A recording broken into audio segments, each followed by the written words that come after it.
Hello बच्चों। तो चलो आज की क्लास स्टार्ट करते हैं। हम लोग स्टार्ट करेंगे वैक्यूल से। ठीक है। वैक्यूल्स, जो वैक्यूल्स रहते हैं ना, ये जनरली हमें प्लांट सेल में मिलते हैं। एनिमल सेल में या तो ये स्मॉल साइज में प्रेजेंट रहेंगे या फिर ये प्रेजेंट नहीं रहेंगे। जैसे चलो ये एक प्लांट सेल है। ठीक है। तो प्लांट सेल में जनरली क्या होता है, ये 50 to 90% स्पेस खुद ही ऑक्यूपाई कर लेते हैं।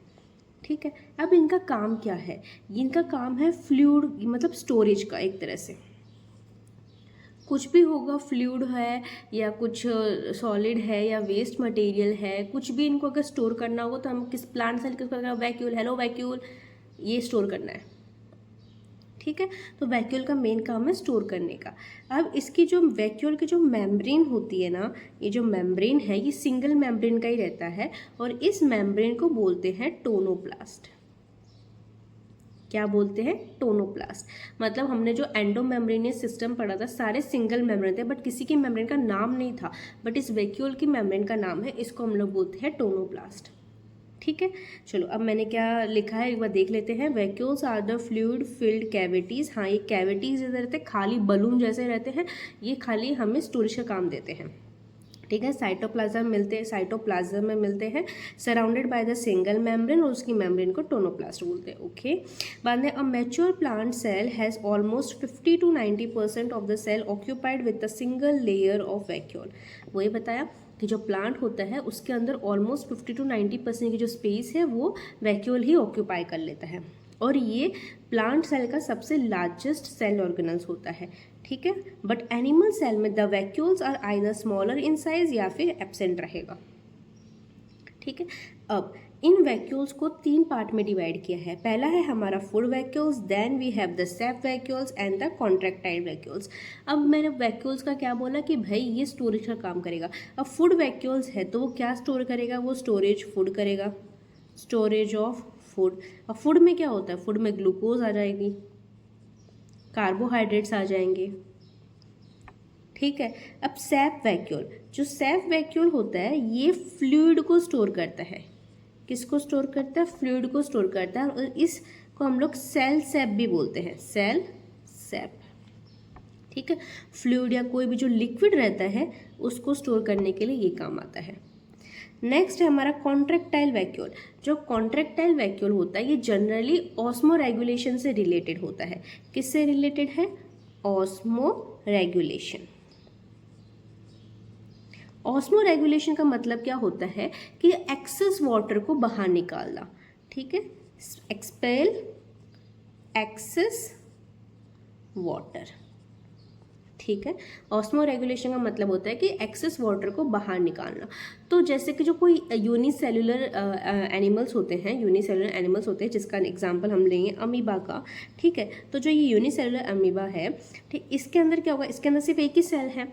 ठीक है। तो वो सेल अब जब उसको फ्लूइड को बाहर निकालना है, एक्सेस अमाउंट ऑफ वाटर को बाहर निकालना है, तो क्या होगा?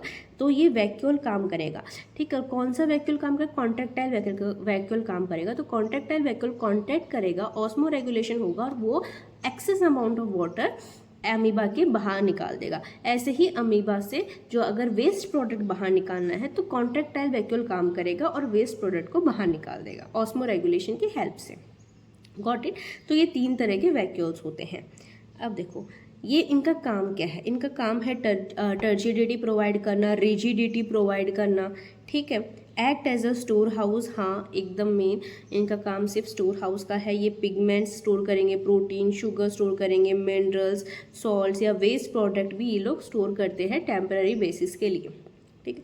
अमीबा के अंदर या फिर कोई जो दूसरे यूनिसेलुलर ऑर्गेनिजम्स होते हैं उनके अंदर कॉन्ट्रैक्टाइल वैक्यूल है, वो काम करता है। और कॉन्ट्रैक्टाइल वैक्यूल का क्या काम होता है कि ऑस्मो रेगुलेशन की हेल्प से जो एक्सेस अमाउंट ऑफ वाटर है उसको सेल से बाहर निकालता है। तो क्या कहते हैं? Help in expelling the excess water and metabolic waste from the cell. वही बोला, तो वही काम होता है वैक्यूल्स का, कॉन्ट्रैक्टाइल वैक्यूल्स का। ओके। आगे चलते हैं माइटोकॉन्ड्रिया। ओके, उससे पहले मैं आपको बता देती हूँ एंडोमेम्ब्रेनियस सिस्टम जो हमने लास्ट क्लास में देखा था, तो उसका ये पार्ट भी है, क्या है, वैक्यूल्स। तो हमारा क्या उसमें कौन कौन से काउंट होते हैं, समझो ये न्यूक्लियस है, न्यूक्लियस काउंट नहीं होता, बट मैंने स्टिल इसको बस एक ड्रॉ किया हुआ है। ठीक, अच्छा ठीक है, हम न्यूक्लियस को हटा देते हैं वरना आप सोचोगे न्यूक्लियस भी इसके अंदर इन्वॉल्व होता है। ठीक है, तो उसमें क्या रहते हैं, उसमें हमारा ये क्या बना दिया, हमारा एंडोप्लाज्मिक रेटिकुलम होता है, then we have the Golgi apparatus होता है, then we have are lysosomes होता है, और उसके अलावा अब एक बोल दिया कि उसके अलावा क्या प्रेजेंट होता है, वैक्यूल प्रेजेंट होता है। ठीक है, तो उसको नेमिंग कर देते हैं। ये हमारा क्या हो गया, ये हमारा ER हो गया, ये हमारा गोल्गी हो गया, ये हमारा क्या हो गया, लाइसोसोम हो गया, और ये हमारा वैक्यूल हो गया। इन सबको मिलाकर क्या बनता है, इन सबको मिलाकर मिलता है एंडोमेम्ब्रेनियस सिस्टम, एंडोमेम्ब्रेनियस सिस्टम। ठीक है, इन सबको मिलाकर ये मिलता है, क्यों, क्योंकि इनके जो फंक्शंस हैं वो एक दूसरे से कोऑर्डिनेट करते हैं। कैसे कोऑर्डिनेट करते हैं, जैसे कि ये बनाएगा प्रोटीन्स एंड लिपिड्स। ठीक है, तो वो प्रोटीन्स एंड लिपिड कहाँ जाएंगे, वो प्रोटीन्स एंड लिपिड जाएंगे गोल्गी के पास, और गोल्गी को क्या करेगा, पैक करेगा। ठीक है, और आगे डिलीवर करेगा, डिलीवर वेसिकल्स के फॉर्म में करता है, और गोल्गी ने ही क्या बनाया, लाइसोसोम्स बनाए, जो क्या करेगा, डाइजेशन करेगा। ठीक है, डाइजेशन करेगा, और ये जो वैक्यूल्स है इनका काम क्या है, इनका काम स्टोरेज है, तो कुछ भी जो एक्स्ट्रा रहेगा वो यहाँ पे आकर स्टोर हो जाएगा। ठीक है, तो ये हमारा एंडोमेम्ब्रेनियस सिस्टम होता है। चलो अब माइटोकॉन्ड्रिया पढ़ते हैं। तो हम लोग पहले हमारा डायग्राम देखेंगे, ये डायग्राम क्या बोलता है। अब यहाँ पे आपको 2 मेम्ब्रेन दिख रही है माइटोकॉन्ड्रिया में, ये 1 और 2, मतलब माइटोकॉन्ड्रिया जो है वो 2 मेम्ब्रेन से मिलकर बना हुआ। जो एंडोमेम्ब्रेनियस सिस्टम के जितने भी सेल ऑर्गेनल्स थे वो सारे एक एक मेम्ब्रेन से मिलकर बने हुए थे, लेकिन हमने माइटोकॉन्ड्रिया देखा कि भाई ये जो है वो 2 मेम्ब्रेन से मिलकर बना हुआ है। ठीक है, तो जो बाहर की मेम्ब्रेन है उसको आउटर मेम्ब्रेन बोला है, अंदर की जो मेम्ब्रेन है उसको इनर मेम्ब्रेन बोला है। जो बाहर की जो मेम्ब्रेन होता है ना, पोरस होती है। ठीक है, और इनर की जो ये इनर मेम्ब्रेन है ना, दिस वन, इसमें ऐसे फोल्ड्स प्रेजेंट होते हैं, और इन फोल्ड्स को हम लोग बोलते हैं क्रिस्टे। ठीक है, इनको क्या बोलते हैं, क्रिस्टे। अब इसमें फोल्ड्स क्यों प्रेजेंट होते हैं, फोल्ड्स इसलिए प्रेजेंट होते हैं ताकि उसका सरफेस एरिया ज़्यादा हो जाए, और ज़्यादा सरफेस एरिया हो जाएगा तो वो ज़्यादा काम कर पाएगा। ठीक है, इसके अंदर राइबोसोम्स होते हैं, ओके, DNA भी है, और जो अंदर का जो फ्लूइड है ना, इसको मैट्रिक्स बोला गया है। ओके, अब हम लोग देखते हैं कि मैंने यहाँ लिखा क्या है। ये रॉड शेप्ड का होता है, डबल मेम्ब्रेनियस सिस्टम होता है। हाँ, क्योंकि इनर मेम्ब्रेन और आउटर मेम्ब्रेन अभी हमने देखा ये 2 मेम्ब्रेन का होता है। ठीक है, जो आउटर मेम्ब्रेन होती है वो इसकी पोरस होती है और स्मूथ होती है, जो इसकी इनर मेम्ब्रेन होती है वो उसकी स्मूथ होती है, बाहर की पोरस होती है, बट जो इनर मेम्ब्रेन होते हैं उसमें फोल्ड्स होते हैं जिसको हम लोग बोलते हैं क्रिस्टे। ठीक है, ये जो फोल्ड्स होते हैं वो क्रिस्टे होते हैं, और ये क्रिस्टे क्या करते हैं, सरफेस एरिया इंक्रीज करने के काम आते हैं। ठीक है, जो स्पेस होती है वो किससे, फ्लूइड से फिल होती है, उसको हमने मैट्रिक्स बोला गया है। Cristae create the large surface area for generating ATP। Yes, ATP क्या होता है, एडिनोसाइन ट्राइफॉस्फेट होता है। ठीक है, ये ATP कौन जनरेट कर रहा है, ये ATP जनरेट कर रहा है हमारा माइटोकॉन्ड्रिया। ये ATP ज़्यादा जनरेट हो पाए इसीलिए जो अंदर के मेम्ब्रेन है उसमें फोल्ड्स क्रिएट हो गए कि सरफेस एरिया बढ़ जाएगा, ज़्यादा ATP बनाएंगे। What is ATP? What is ATP? अगर आपको कुछ लेना हो शॉपकीपर से तो आप क्या करोगे, आपके पास कौन सी करेंसी है, आप क्या दोगे उनका, रुपीज़ दोगे, तो वो हमारी करेंसी है कुछ लेन देन करने की। बट यहाँ पे जो सेल की करेंसी है वो क्या है, ATP है। क्या है ये, करेंसी ऑफ द सेल। क्या बोलते हैं इसको, करेंसी ऑफ सेल। ठीक है, सेल इसी से लेना देना करता है। सेल हमारी बॉडी में जहाँ पर भी एनर्जी की ज़रूरत होगी वहाँ पर ATP जाएगी। तो ATP क्या है, ATP नथिंग बट एनर्जी है। एनर्जी है, एनर्जी सेल को इसी फॉर्म में समझ में आती है। बोलते हैं मैम हम तो खाना खाया, प्रोटीन खाया, कार्बोहाइड्रेट खाया, इससे हमें एनर्जी मिलती है। यस, बट इससे ऐसे ही नहीं मिलती एनर्जी। सेल उस प्रोटीन को, उस कार्बोहाइड्रेट को इस ATP के फॉर्म में लेके आता है और फिर हमें वो एनर्जी प्रोवाइड करती है। क्योंकि सेल को कार्बोहाइड्रेट प्रोटीन डायरेक्टली दोगे तो समझ नहीं आएगा भाई इसका करना क्या है। उसको एटीपी के फॉर्म में एनर्जी चाहिए। समझ आया? तो इसलिए जो हमारा माइटोकॉन्ड्रिया है, वो माइटोकॉन्ड्रिया क्या करता है, उसका मैट्रिक्स के अंदर क्या होता है, उसके समझो आपने ग्लूकोज खाया, ठीक है, तो वो ग्लूकोज को माइटोकॉन्ड्रिया ऑक्सीडाइज कर देगा और क्या बनाएगा, एटीपी बनाएगा। और ये एटीपी फिर वो दूसरे सेल को देगा कि और इस एटीपी की वजह से उनको एनर्जी मिलेगी और वो काम कर सकेंगे। ठीक है, इसीलिए हमने माइटोकॉन्ड्रिया को हम लोग बोलते हैं power house of the cell. क्या बोलते हैं, पावर हाउस ऑफ सेल। क्यों पावर हाउस ऑफ सेल, क्योंकि वो एटीपी बना रहा है, वो एनर्जी बना रहा है, और इस एनर्जी की वजह से ही सेल जो है वो सरवाइव कर पा रहे हैं। उनको ग्लूकोज सीधा दोगे तो समझ में नहीं आएगा उसको क्या करना है। वो ग्लूकोज को एटीपी में कन्वर्ट करना, जो फॉर्म में उन लोग यूज़ कर सकते हैं, उस फॉर्म में कन्वर्ट करने का काम कौन कर रहा है, माइटोकॉन्ड्रिया कर रहा है। इसलिए माइटोकॉन्ड्रिया को power house of the cell बोला गया है। ठीक है, ठीक है। तो फंक्शन इसका बस यही होता है, सेलुलर रेस्पिरेशन। सेलुलर रेस्पिरेशन मतलब कोई भी जो ग्लूकोज आया, ठीक है, उस ग्लूकोज को ऑक्सीडाइज करेगा और किस में कन्वर्ट करेगा, एटीपी में कन्वर्ट करेगा। जितना सिंपली मैंने लिख दिया उतना सिंपली होता नहीं है, इसके बहुत सारे स्टेप्स होते हैं, वो आप आगे की फर्दर क्लासेस में पढ़ोगे। ठीक है, अब के लिए इतना ही कि भाई ग्लूकोज को ऑक्सीडाइज करके एटीपी बनाने का काम किसका है, माइटोकॉन्ड्रिया का काम है। और ये काम कहाँ हो रहा है, मैट्रिक्स के अंदर हो रहा है। मैट्रिक्स क्या है, जो उसके अंदर की जो स्पेस है वहाँ हो रहा है।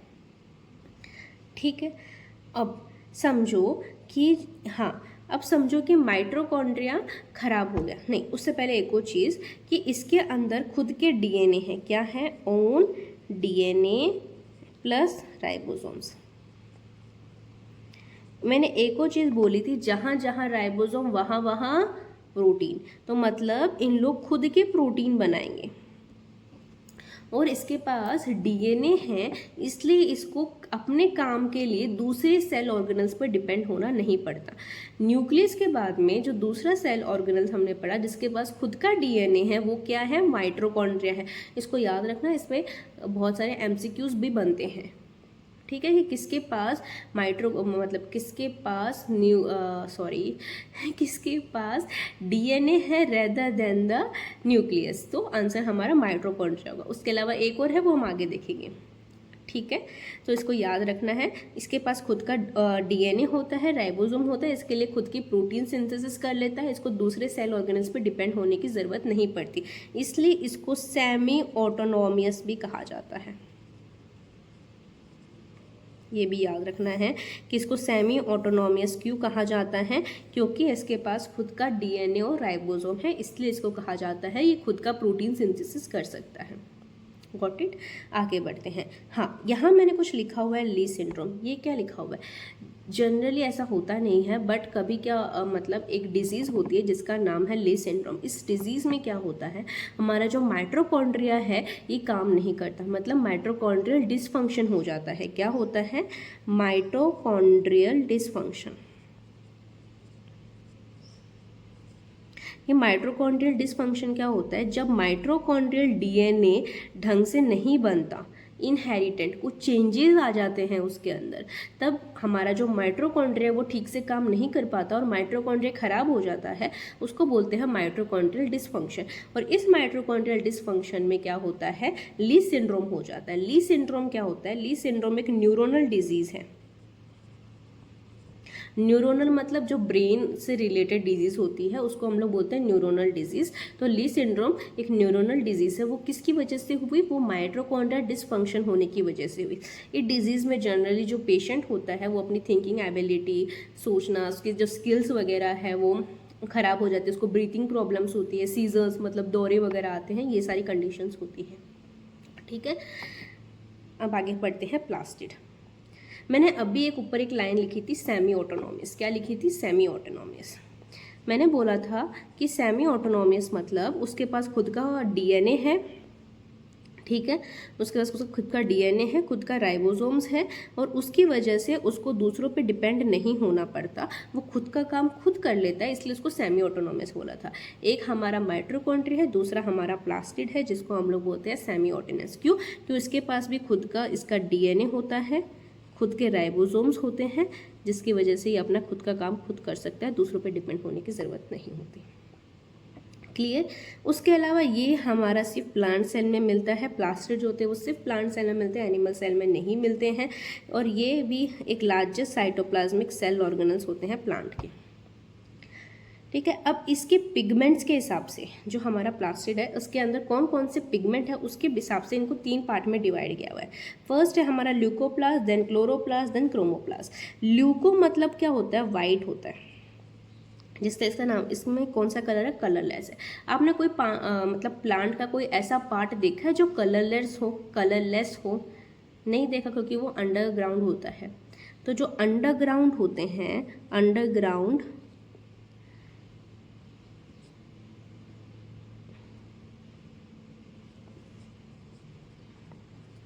जो अंडरग्राउंड स्टेम या फिर जो रूट होते हैं उनके अंदर ल्यूकोप्लास्ट दिखता है।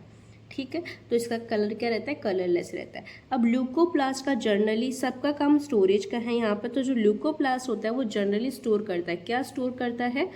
स्टार्च हो गया, प्रोटीन्स हो गए, ये सारी चीज़ें स्टोर करता है। ओके। फिर आगे बढ़ते हैं क्लोरोप्लास्ट।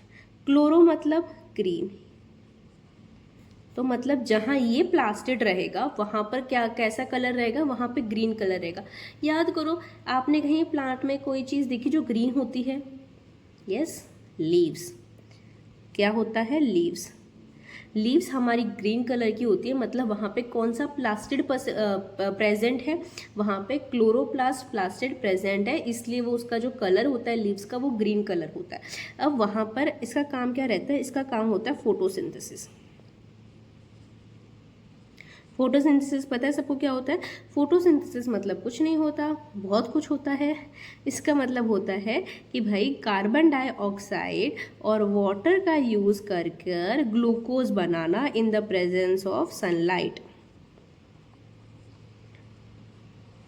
मतलब हमारा खाना बनाने का काम कहाँ हो रहा है? लीव्स में हो रहा है, और वहाँ कौन सा प्लास्टिड प्रेजेंट है? क्लोरोप्लास्ट प्लास्टिड प्रेजेंट होता है।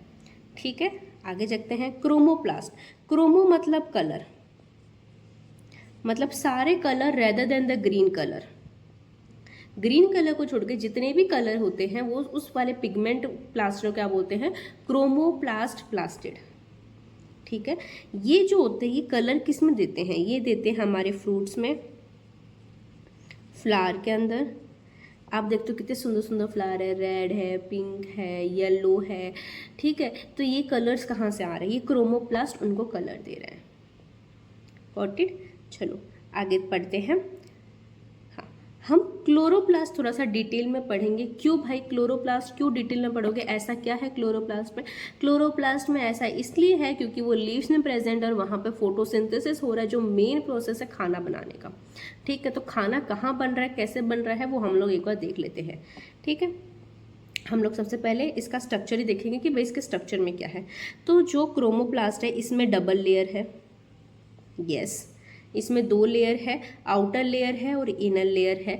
तो मतलब हमारा जो प्लास्टिड है वो भी डबल लेयर का था। हमने पढ़ा था माइटोकॉन्ड्रिया वो भी डबल लेयर होता है। ठीक है। अंदर का जो ये स्पेस दिख रहा है ना बच्चों, इस स्पेस को इन्होंने बोला हुआ है स्ट्रोमा। क्या बोला हुआ है? स्ट्रोमा। ठीक है। और वहाँ पे आप देख रहे हो कुछ ऐसे कॉइन जैसे कुछ एक दूसरे पर ऐसे रखे हुए। ये जो कॉइन है ना, इनको बोला हुआ है ग्रैनम। और जो एक कॉइन है ना, एक कॉइन, सिंगल एक कॉइन, इस एक कॉइन का नाम है थाइलाकॉइड। तो मतलब ये जितने भी कॉइन जैसे स्ट्रक्चर है इनको बोलते हैं ग्रैना। और एक जो स्टैक ऑफ कॉइन्स है, जो एक पिलर जैसा है, उसको बोलते हैं ग्रैनम। और ये जो सारे ग्रैनम है उनको एक ट्यूब से जोड़ा गया है। इस ट्यूब का नाम दिया है लैमिला। ठीक है। अब जो इसके अंदर भी इसका खुद का ओन डीएनए और ओन प्रोटीन वगैरह, मतलब ओन राइबोसोम्स होते हैं, जिसकी वजह से ये प्रोटीन बनाता है। ठीक है। अब जो एक बार इसको चलो एक बार थियोरी पढ़ लेते हैं, फिर देखते हैं क्या। Each chloroplast bounded by the two membrane, हाँ अभी देखा 2 मेम्ब्रेन का बना हुआ था, ठीक है। 2 डिस्टिंक्ट रीजन है, ग्रेना है और स्ट्रोमा है। ग्रेना तो वो जो स्टैक ऑफ कॉइन्स लाइक था, ऐसा ऐसा जो कुछ बना हुआ था उसको नाम दिया था ग्रेना, और स्ट्रोमा जो अंदर का जो मैट्रिक्स था उसको नाम दिया हुआ था, ठीक है। ग्रेना को सिंगुलर ग्रेनम बोला गया है and other stack of membranes bound sac called as thylakoid, हाँ जो एक था सिंगल कॉइन था उसको क्या बोला था, थाइलाकॉइड बोला था। Grana is linked with each other through the lamella, yes. Chlorophyll is found in the thylakoid, yes ये मेन चीज़ है, क्लोरोफिल कहाँ मिलता है। तो ये जो थाइलाकॉइड है ये एक थाइलाकॉइड है, ठीक है। सो इस थाइलाकॉइड के अंदर क्या मिलता है, क्लोरोफिल मिलता है। और क्लोरोफिल किसके लिए रिस्पॉन्सिबल है, फोटोसिंथेसिस के रिस्पॉन्सिबल है, ठीक है। और फोटोसिंथेसिस होने के लिए हमें क्या चाहिए, फोटोसिंथेसिस होने के लिए हमें सनलाइट चाहिए, ठीक है। तो इसीलिए जो थाइलाकॉइड में जो रिएक्शन होता है उसको हम लोग बोलते हैं लाइट रिएक्शन। कौन सा रिएक्शन बोलते हैं, लाइट रिएक्शन, ठीक है। और उसी इस फोटोसिंथेसिस का एक प्रोसेस, इसी फोटोसिंथेसिस का एक पार्ट होता है जो जिसमें लाइट नहीं चाहिए, वो वाला प्रोसेस होता है स्ट्रोमा के अंदर, और उस प्रोसेस को बोलते हैं डार्क रिएक्शन,